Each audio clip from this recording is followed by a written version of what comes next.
Aujourd'hui, je suis super excité. J'ai acheté une basse Squier Affinity Precision et on va l'essayer ensemble. Salut tout le monde, c'est Mathieu pour la chaîne Guitar School. Cette année, pour mes élèves de guitare, j'ai mis en place des ateliers de jeu en groupe. Et comme je n'ai pas d'élèves bassistes, il a fallu que je les accompagne. Et vous savez quoi? J'ai adoré ça. Comme j'adore partager mes connaissances, j'ai décidé de donner des cours de basse. Jusque-là, je piquais la basse de ma compagne, mais pour fêter ça, je voulais une basse avec un look qui me correspond, plutôt typé rock et pas cher. C'est pourquoi j'ai choisi une Squier Affinity Precision. Bien que je conseille toujours à mes élèves d'acheter leurs instruments dans un magasin de musique, afin de pouvoir les essayer et de voir celui qui correspond le mieux, je dois l'avouer que j'ai commandé chez Thomann.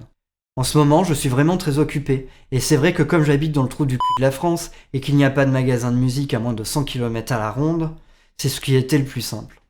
On va faire le déballage, et une petite démo pour voir ce que ça donne. Et pour ceux qui souhaiteraient prendre des cours de basse en présentiel avec moi à Montluçon, restez bien jusqu'à la fin de la vidéo, j'aurai une offre spéciale à vous faire. Allez, c'est parti!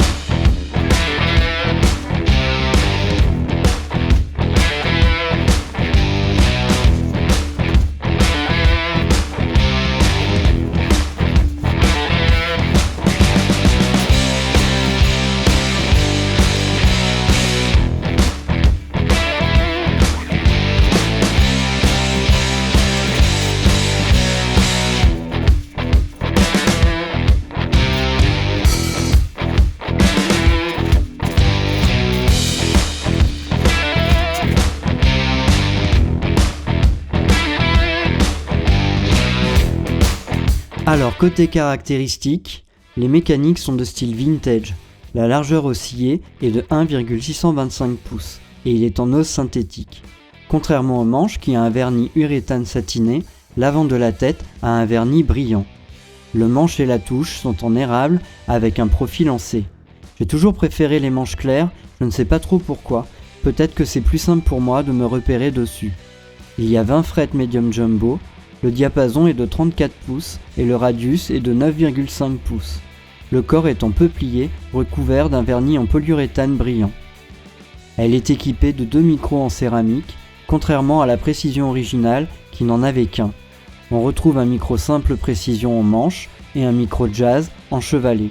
Au niveau des boutons, il y a un bouton de réglage pour la tonalité et un bouton de réglage de volume pour chaque micro. Ok, alors je vais vous donner mes premières impressions. Déjà, elle est magnifique, la peinture est vraiment bien réalisée, le manche est confortable et j'aime beaucoup ce vernis satiné. J'ai vérifié les bords de frettes qui sont bien finis, parce que sur des basses d'entrée de gamme, c'est un problème assez fréquent, des frettes mal finies qui peuvent accrocher les doigts. Mais là rien de tout ça, les frettes sont bien polies et n'accrochent pas, c'est un bon point pour cette Squier. Sur l'aspect visuel et prise en main, je suis vraiment ravi. Quand j'ai fait le déballage, vous avez pu voir que j'ai pris soin de le faire tranquillement et soigneusement, car j'aimerais pouvoir la renvoyer si jamais il y avait un problème. C'est la raison pour laquelle je n'ai pas encore enlevé ces plastiques moches de protection, car je préfère prendre mes précautions. Dès que j'ai voulu l'essayer, je me suis rendu compte que les cordes étaient complètement détendues. Je pense que cela est une bonne chose pour le transport, cela doit éviter des contraintes sur le manche pendant le trajet. Donc j'ai pris le temps de l'accorder, je ne suis pas super à l'aise avec ces mécaniques, j'ai une mauvaise sensation que je ne sais pas trop décrire, mais pour le moment, elles font le travail. Donc une fois accordée, grosse déception. Elle frise à pas mal d'endroits. Alors c'est vrai que pour le prix, je ne peux pas m'attendre à une basse au même niveau qu'une américaine standard, mais quand même. Je ne pense pas que ce soit trop grave, mais plutôt le signe qu'il faut probablement faire un réglage au niveau du truss-rod ou de la hauteur des cordes. Moi j'ai l'habitude de régler mes instruments, mais pour un débutant, je pense que cela peut être un gros problème.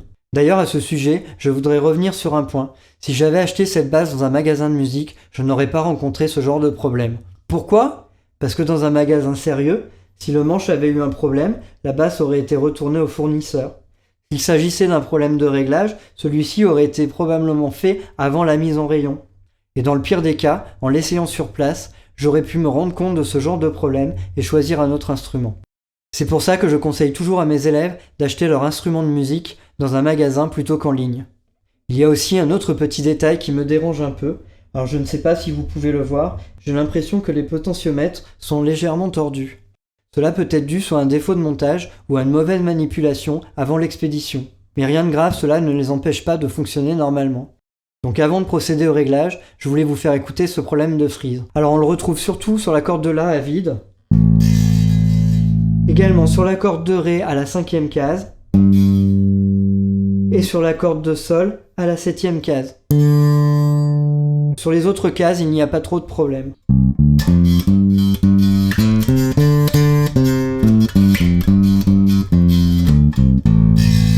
Alors ce n'est pas très agréable. Alors si on joue vraiment doucement, le problème n'apparaît pas, mais c'est pas une façon naturelle de jouer. Du moins pas pour moi.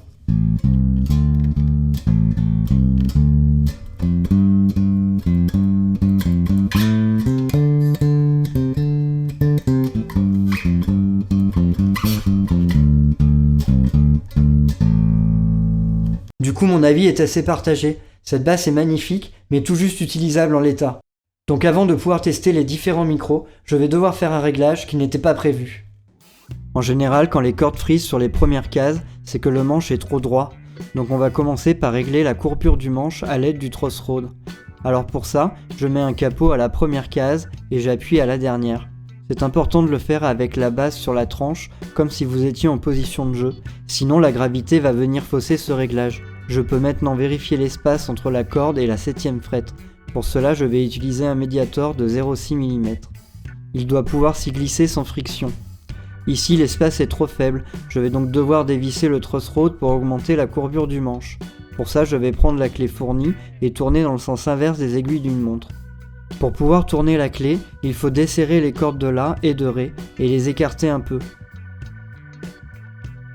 On y va doucement et quand on a fini, on réaccorde. Alors faut pas y aller comme un bourrin non plus, si vous n'êtes pas à l'aise avec ça, vaut mieux confier ce réglage à un luthier. Ensuite on répète l'opération jusqu'à ce qu'on arrive au bon réglage.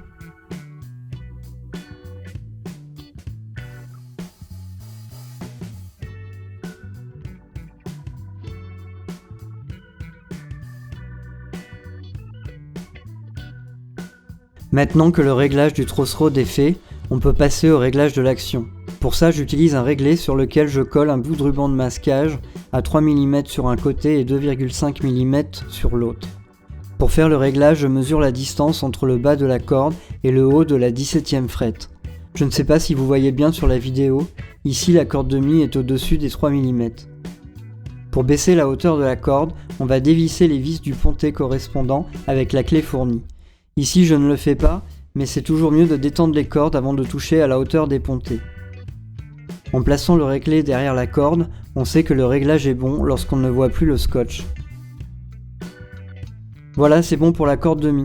Sur la vidéo, on ne voit plus du tout le scotch, mais lorsqu'on est bien en face, on le voit encore sur le côté des 2,5 mm. Ensuite, on fait la même chose pour les autres cordes. Sur une base de qualité, on peut descendre à 2,5 mm, voire même 2 mm sans frise. Malheureusement, ce n'est pas le cas sur celle-ci. Je vais donc régler toutes les cordes à 3 mm, ce qui est assez haut.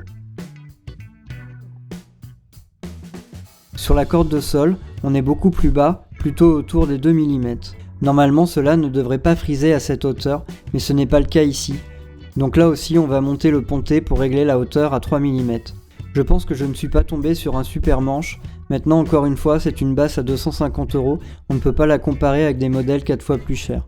Si vous avez des basses premier prix, dites-moi dans les commentaires à quelle hauteur vous arrivez à la régler sans qu'elle frise.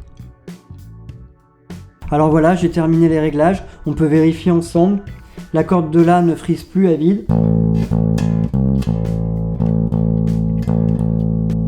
La corde de Ré, ça s'est bien arrangé.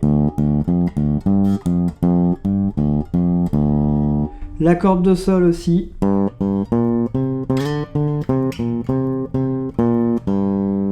Et malheureusement au prix d'une action assez haute. Alors on va pouvoir passer au test des micros. Pour ça j'ai branché la basse directement dans la carte son et j'ai utilisé une simulation d'un ampli SV4 Pro.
comme vous avez pu l'entendre, cette basse Squier Affinity Precision offre une grande variété de sons grâce à la combinaison de ces deux micros. Et pour le prix, ça sonne carrément bien. Alors le micro Precision est un peu boueux et manque de clarté. Le micro Jazz est assez bruyant et plutôt faiblard. Mais lorsque les deux sont mélangés, il ramène un peu d'attaque. Pour se faire un avis sur le son de cette basse dans un mix, je jouerai un petit quelque chose à la fin de cette vidéo. Alors avant de passer à la conclusion, je voulais juste vous dire que c'était ma toute première vidéo. Alors je sais, je ne suis pas vraiment à l'aise devant la caméra, il y a sûrement beaucoup de choses à améliorer, mais j'ai vraiment travaillé très dur pour essayer de vous partager quelque chose d'utile et d'intéressant. Si cette vidéo vous a plu, n'hésitez pas à mettre un pouce bleu, ça m'aide vraiment pour la chaîne et ça me motive énormément pour continuer. Et pour être sûr de ne pas louper mes prochains covers, peut-être avec cette basse, pensez à vous abonner et à activer la cloche. Merci d'avance pour votre soutien, ça compte beaucoup pour moi. En conclusion, cette Squier Affinity Precision est magnifique et le design est très réussi. Le manche est agréable, les mécaniques manquent un peu de précision, mais elles tiennent bien l'accordage. Il n'y a rien de désagréable avec l'électronique et les micros sont efficaces. Cette basse vous en donne pour son prix, mais pas plus. Cependant, elle n'est pas arrivée parfaitement réglée, et de grosses économies ont été faites au niveau du contrôle qualité. Après quelques recherches, j'ai vu que beaucoup d'autres avaient rencontré des problèmes similaires. Pour moi, cette basse n'est tout simplement pas finie. Si vous débutez ou cherchez une basse accessible, elle peut être un très bon choix, à condition de l'acheter réglée dans un magasin de musique ou d'être prêt à mettre les mains dans le cambouis. Cependant, à ce prix-là, vous encourez le risque de tomber sur un mauvais numéro. Dans ce contexte, il est peut-être judicieux d'économiser un peu plus et de prendre un modèle supérieur, comme la Classic Vibe, ou de se tourner vers le marché de l'occasion. Honnêtement, cette basse, j'ai vraiment envie de l'aimer, mais je me pose sérieusement la question de la renvoyer. Et vous, à ma place, est-ce que vous la garderiez ? Dites-le moi dans les commentaires, ça m'aiderait à prendre une décision. Pour finir sur une note positive, si vous en trouvez une avec un manche sans défaut, alors foncez. Pour le prix, vous ne serez vraiment pas déçus. Malgré ses imperfections, elle a beaucoup de potentiel. J'allais oublier, si vous êtes débutant et que vous habitez à Montluçon, je propose des cours de basse en présentiel. Et en cette période de Noël, j'offre les inscriptions aux 3 premières personnes qui s'inscriront. Cette offre est exclusivement pour des cours de basse pour débutants. Alors n'hésitez pas à me contacter si ça vous intéresse, l'adresse de mon site est dans la description. J'ai également mis le lien Thomann si vous voulez l'acheter en ligne. Enfin, pour terminer cette vidéo, je vous laisse avec une petite démonstration de cette basse dans un mix. J'espère que ça vous donnera une idée de ce qu'elle peut offrir dans un contexte musical. Merci d'avoir regardé et à bientôt pour une prochaine vidéo.